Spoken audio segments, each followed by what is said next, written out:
Hello everyone, it's Juvindra from TechClick and today we are going to talk about Huawei Y7 Pro 2018. So this is a mid-range phone following the success of Nova 2i and this is my first impression of the device.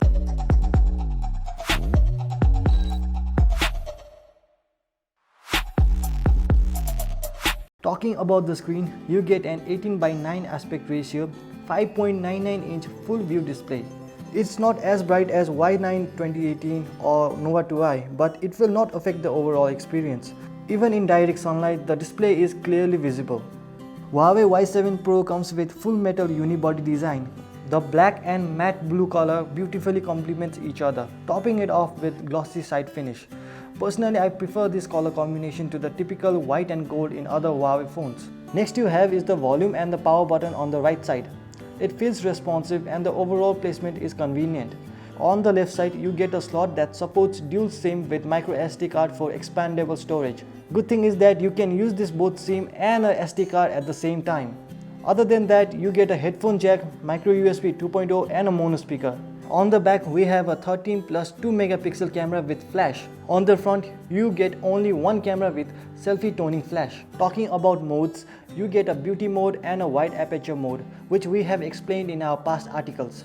Be sure to check them out. We will talk about the camera in more details in the later full review video. For the first impression, pictures look good in well-lit areas, especially when there is a sufficient lighting. However, there is dip in quality during low light scenario or night time.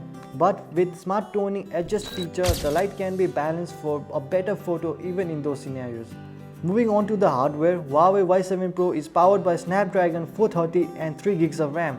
Performance wise, it is efficient and switching between the apps is quick. Just few days of testing in the device, I did not come across any issues.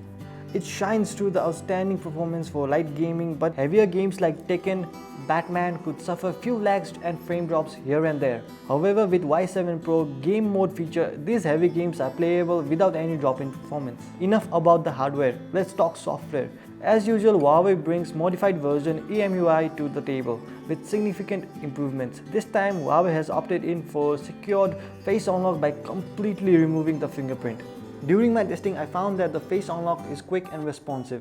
It is yet to be seen if it can fully replace the fingerprint. Another interesting quirk is the karaoke mode. This allows users to hear their own voice when they sing their favorite song into the microphone.